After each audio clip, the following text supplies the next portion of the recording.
Welcome to the Art of Procurement podcast. I'm Philip Ideson, a 20-year procurement practitioner, former head of procurement, advisor to procurement leaders around the world, and the founder and managing director of Art of Procurement. My team and I work with our global network of subject matter experts to help companies elevate procurement's impact, whether that's through building and implementing transformation programs, sustainably reducing external expenses, or leveraging AOP Mastermind, our learning and development platform for companies of all sizes. You're listening to our flagship podcast, where we pull back the curtain and shine a light on the strategies, tactics, and tools that leading procurement teams are using to align their results with the needs of the business.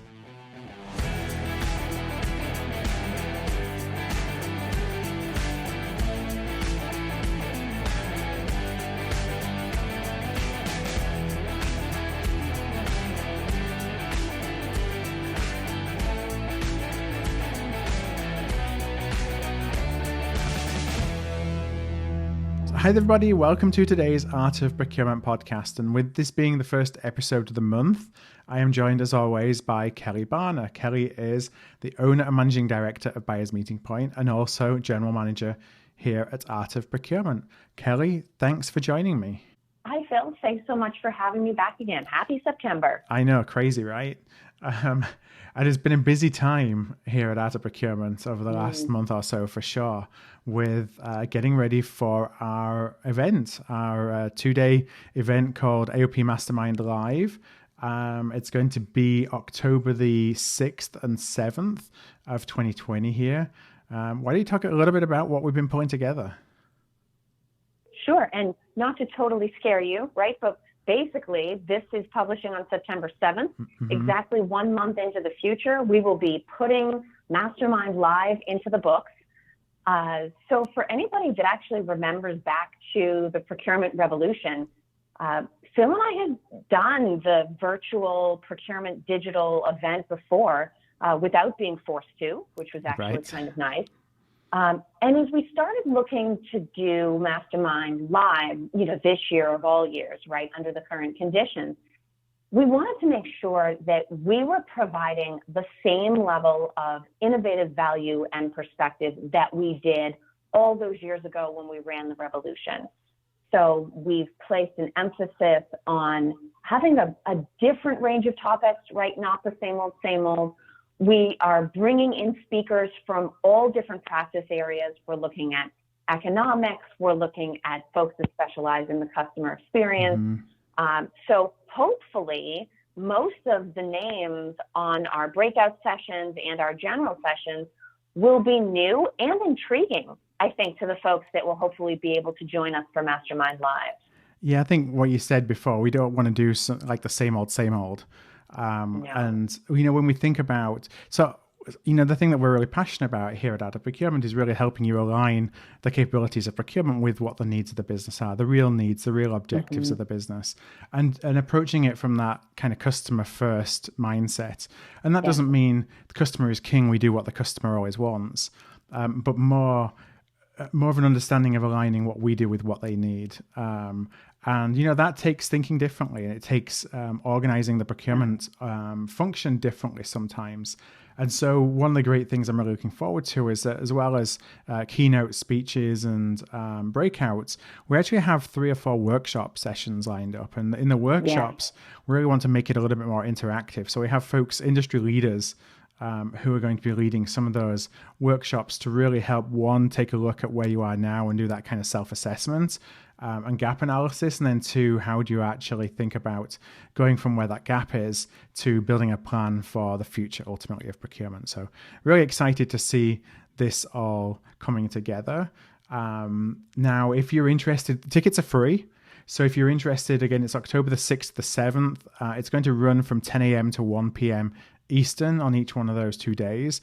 All you need to do is just go to artofprocurement.com/mastermindlive. That's artofprocurement.com/mastermindlive. You'll see the page with more details about the event and the agenda, and there's just a button on there for you to press to register for your free ticket. So if it sounds interesting, we hope it does. We're putting a lot of time and effort into this, then I'd love for you to go and check it out. Now, in today's conversation, Kelly and I both spoke with Rene Mathis. Rene is a consultant at Corcentric, and he has expertise in the IT category. Now, Corcentric, they're a leading provider of procurement solutions that transform how companies purchase, pay, and get paid. They're also members of the Art of Procurement Experts on Demand ecosystem, and they're sponsors of this once-a-month Ask the Expert series. And so in today's conversation, Kelly and I discussed with Rene really the current state of IT, what some of the priorities of IT leaders are right now, how to think about strengthening your relationships with IT, and some interesting technologies that are being looked at and that are front of mind for a lot of IT stakeholders right now that are helping people get back to work in the office. So all that's to come. So as I roll the tape on the discussion, my first question to Rene was, did you find procurement or did procurement find you? And that's it's an interesting piece as well. I would say that I found procurement, but procurement did choose me. For me, it kind of started as a number of years ago. My girlfriend was she was looking to go to college at the opposite side of the state of where we lived at the time. So we lived in Lancaster, Pennsylvania, and she was going to go to college in Pittsburgh, Pennsylvania. And I was head over heels for that girl, who's now my wife. So I kind of jumped on the opportunity to start looking for some positions in that Pittsburgh area.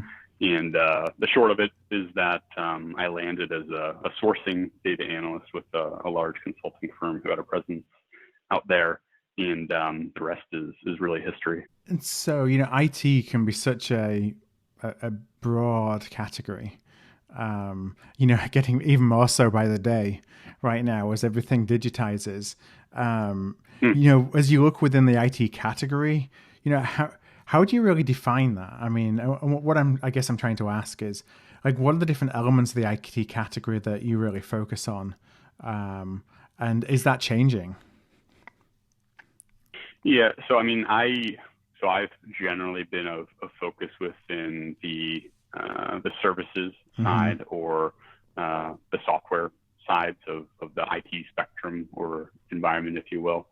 As far as what it kind of looks like for me, I mean, I view IT as being the pulse or the lifeblood of any business or organization. Yeah.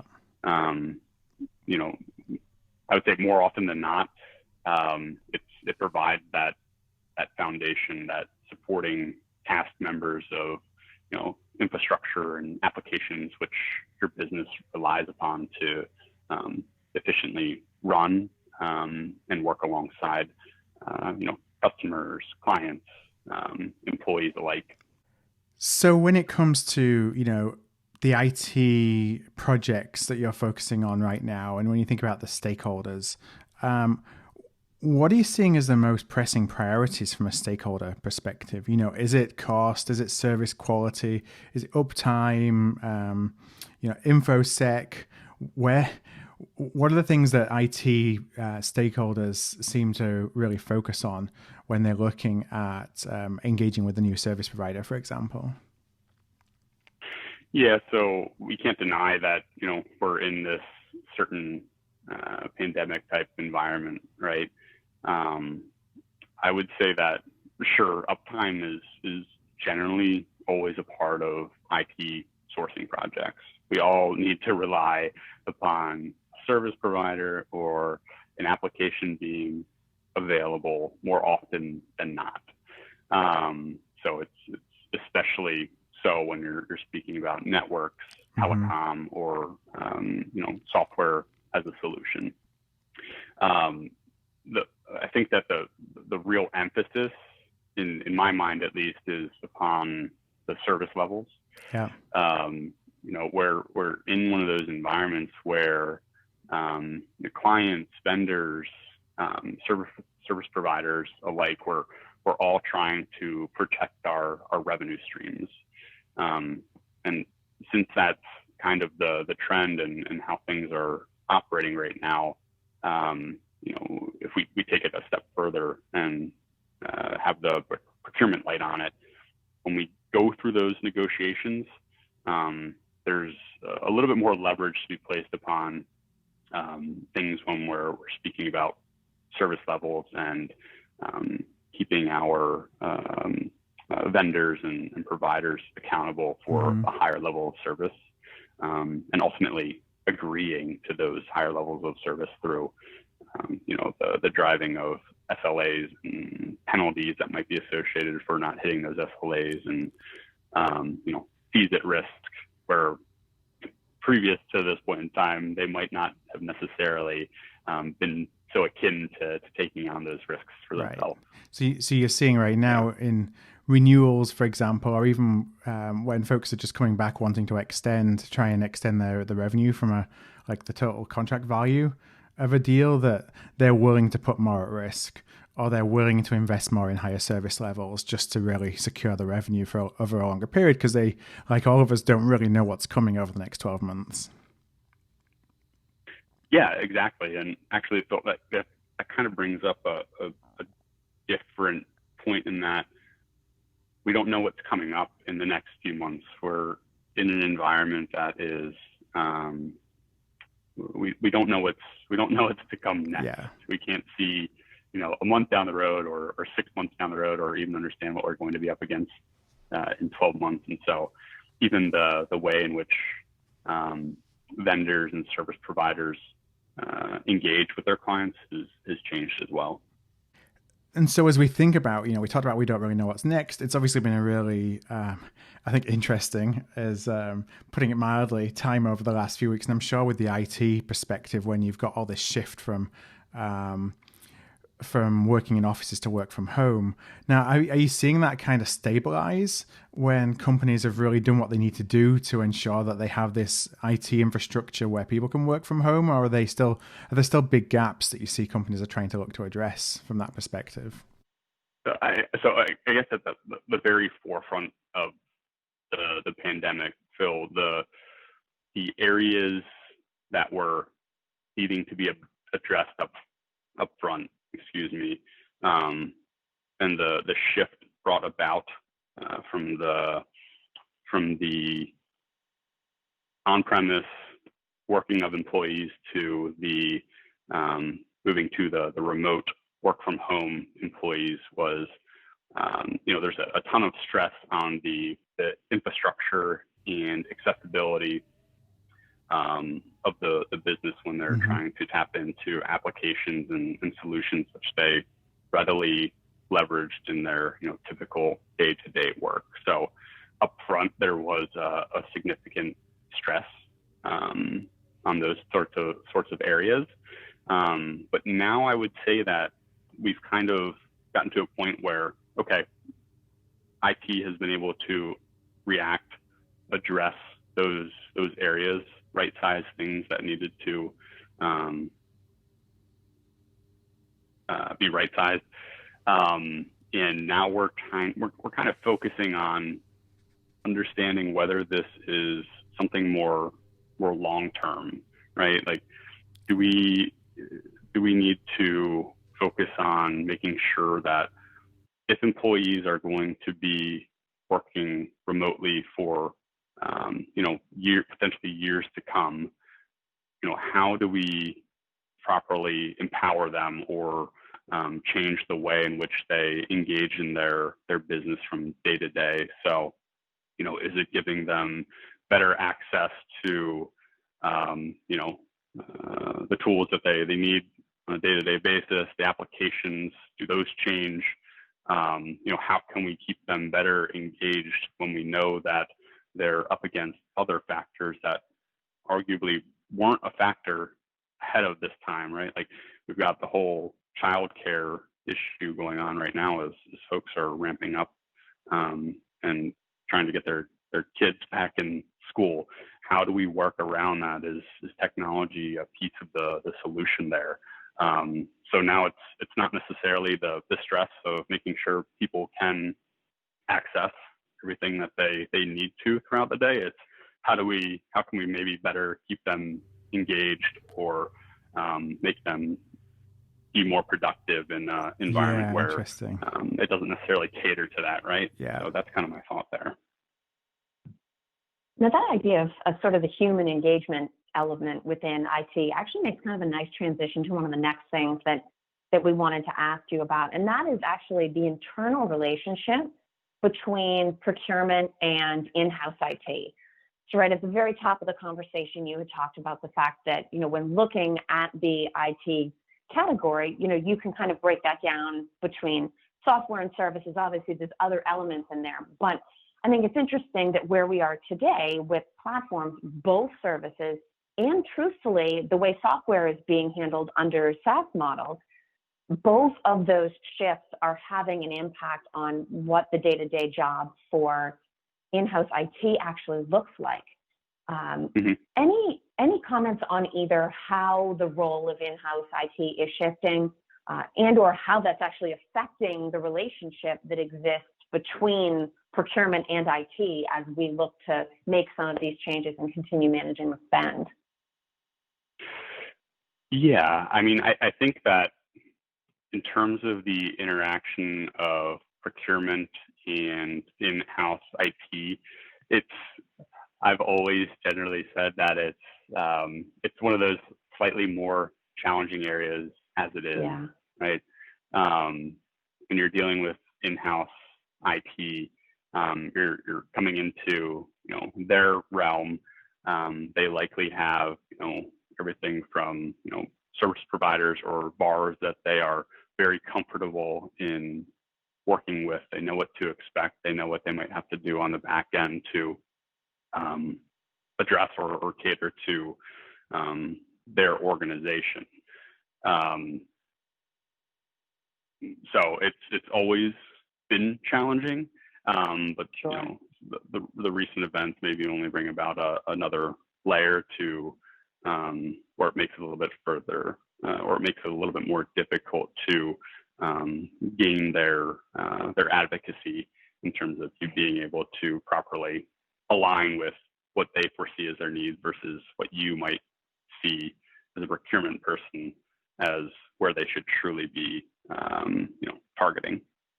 Okay. And it's interesting because we have these monthly conversations in different spend categories. And last month when we were talking to Kathleen Jordan about marketing spend, she had talked a little bit about, it's another one of those sort of troublesome relationships internally. And the advice that she had given was for procurement to go in with a more open mind, right? So not using kind of the standard pitch like, okay, how much money are we going to save you today? With each audience, there's going to be a different sort of sales pitch that gains you traction. And she had cautioned against assuming that we as procurement know what marketing truly wants and needs from us. Do you think that same kind of less structured, more open-ended approach would work with IT, both in terms of building the relationship and also in terms of achieving what that spend category really needs? Yeah, absolutely. I think that especially resounds true with IT stakeholders. Again, as I said, when you're working with those stakeholders, you're coming into their house. And as procurement, I think you need to come in with that open mind, as you said, and take a look at a relationship that they have with their vendors. You could right off the bat be able to identify a huge opportunity that could just generate a boatload of savings for the organization and help them mark their way towards their individual metrics from a goals perspective. But you can't go into that house swinging. You have to maintain that open mind and be willing to understand the business as it is seen through their eyes. Obviously, every company's IT landscape and every specific category within IT is going to be a little bit different. But assuming procurement is successful, right, and opening that channel of communication, are there any either responses from IT or potential lines of thought that you've seen be particularly effective? You know, obviously savings is no longer the automatic hook in some of these categories. Have you seen examples, generally speaking, that sort of are successful? Okay, we're not going to focus on savings, but we're going to focus on, right, something else. Are there any other common areas where procurement can maybe even just prepare a little bit and be ready for questions? Yeah, I mean, I think it goes to the best practice of listen. You have to listen to those stakeholders. You have to understand their challenges up front. And you have to be willing to do that, because you know that they're very reliant upon a strategic relationship. So it's those strategic relationships as they relate to building those with IT stakeholders takes a little bit of legwork, and, you know, being able to prove your organization's or individuals' capabilities, and mostly that ability to provide as an asset to them. You know, I think maybe a good case example of that, Kelly, is that you know, understanding some of those initial pain points. Are there vendors that exist in their portfolio which they have an especially difficult time working with, but they don't feel an ability to go elsewhere? Otherwise, you know, they're, for lack of a better term, they're locked into that relationship. I think the first step to gaining a little bit of support from them is, you know, you have to work with them to more formally perhaps build out their requirements. You know, as procurement providers, we generally have a wealth of knowledge from other programs to tap into. And while we might not have necessarily dealt with this specific stakeholder's issue or supplier, we probably have done something, you know, similar in the past, where we're well equipped to help them on their journey into, you know, capturing what that environment looks like for them today, what they want to change, and you know, us going to the market and saying, these, through our knowledge, through our past experience, are those that could best serve you in the future. So I think some of that, just partnering with IT, goes a long way into making sure that you have a successful relationship with them. Now, being in the IT category, I think one of the great things about that is you get to see a lot of emerging technologies. Obviously, as organizations are looking to digitize, and that kind of race continues, and I don't think it's going to stop for a long time, you get to see not just what's happening in procurement, you know, which we always talk about, but what other areas of the organization are thinking about in terms of how they're digitizing their own functions or, you know, areas of responsibility. And with that in mind, you know, I guess my question is, when you think about automation, something we talk about all the time, but I'm wondering if you're actually seeing that, you know, stakeholders that you're working with are actually being able to put automation into practice yet, or is it still something that's more theoretical? You know, what are you seeing out there that obviously goes beyond what we're doing in procurement? Yeah, and actually, this is kind of one of those interesting pieces in that it's not just IT based. You can clearly see the impact that it might have upon other categories or other departments within the organization. But directly answering your question, I think that it's much more real. It's tangible now, as opposed to what it might have been, you know, 3 years ago in terms of what we're actually able to see with intelligent automation that you specifically mentioned. And it's, you know, here to provide a lot of efficiencies that we otherwise wouldn't see, again, due to kind of the resource capacities or shortages that we're seeing within the organization. Just for example, you know, upfront, when we were previously talking about some of those challenges in that, as we moved to a remote workplace setting where the majority of the workforce did, there was all that stress on IT and making sure that their infrastructure was up to par. When it came to, the testing of those services and whatnot, whether you knew it or not, just the RPA factor had a huge part in, automatically running through scenarios to test those environments out and make sure that we have the connections we need to readily and steadily rely upon our organization's infrastructure. And then I think probably one of the more interesting things that we've seen in terms of partnering with other parts of your organization between IT and facilities is the whole, return to work initiative that's beginning to take place for,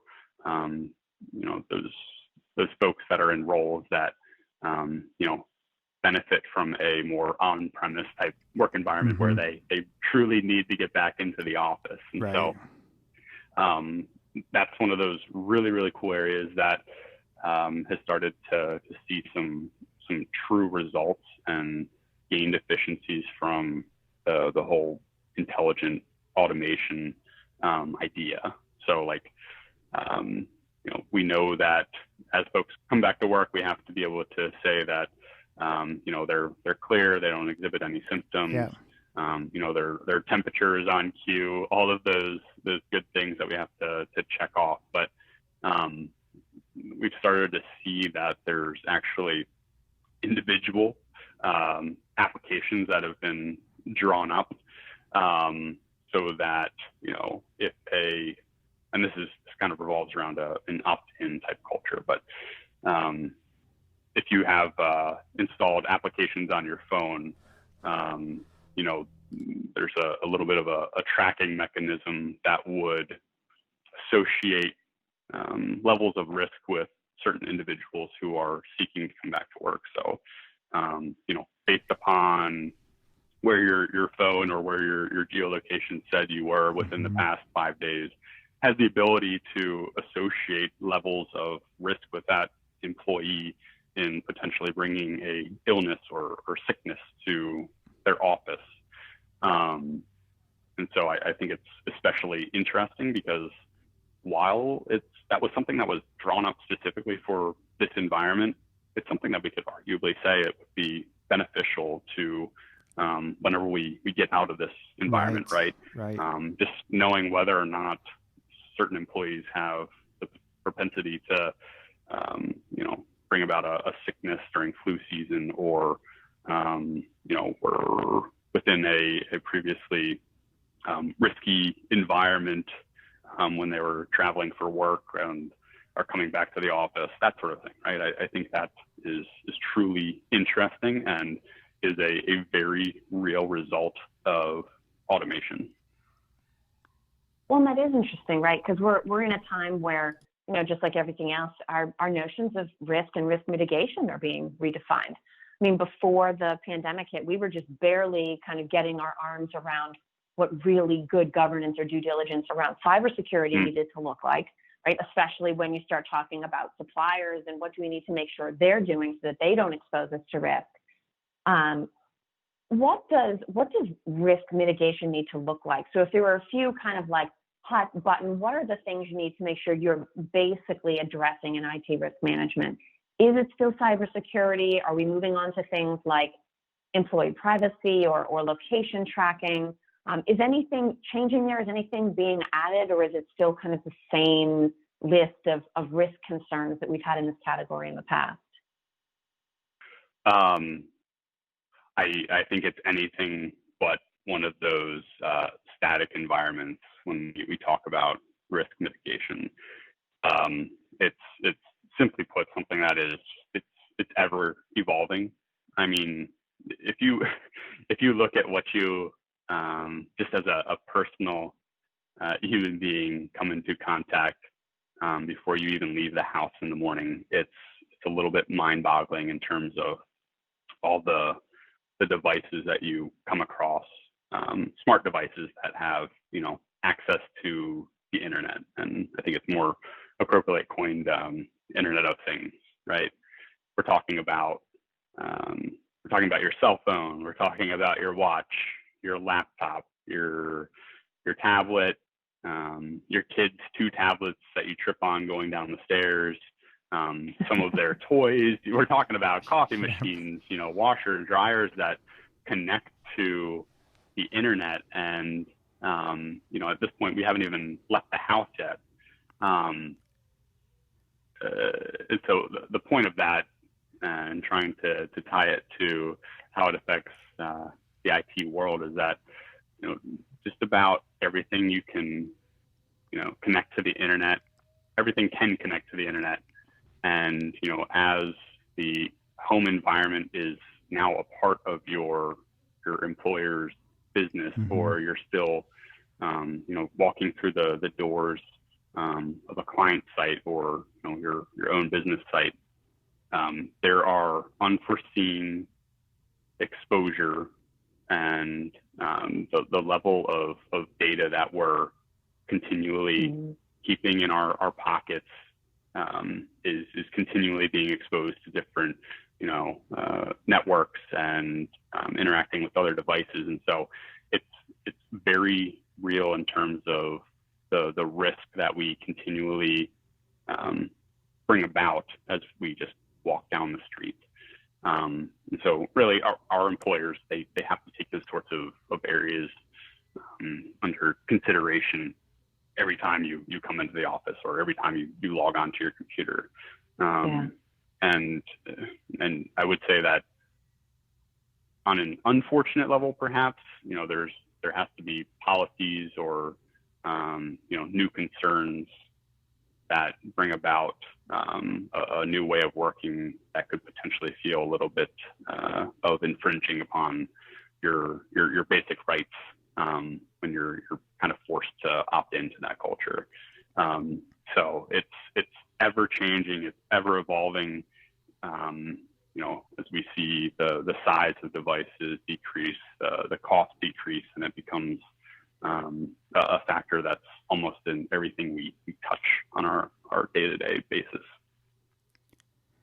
Well, Rene, I know it's about time to wrap up, but I want to first of all thank you so much for your time and for your insights in sharing, what you're seeing on a day-to-day basis. Obviously, you're in the IT category in this space across multiple clients every day, so you get a really broad perspective of what's happening out there.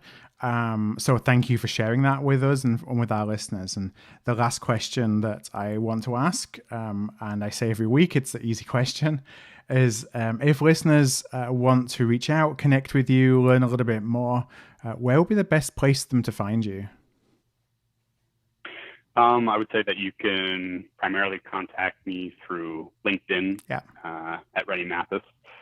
There's not too many with that name or who call Lancaster County, Pennsylvania's home. So that's where you can find me. All right, no worries. Well, we'll just to be sure, we'll put a link to your LinkedIn profile in our show notes page.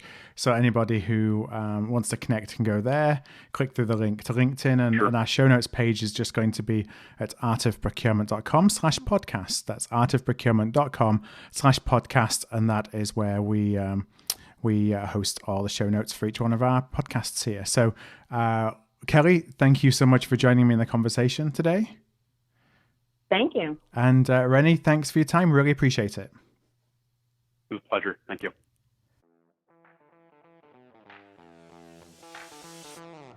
To subscribe to our regular newsletter, the AOP Insider, and never miss an episode of the podcast, go to artofprocurement.com/subscribe. And you can find our back catalogue from the past 5 years at artofprocurement.com.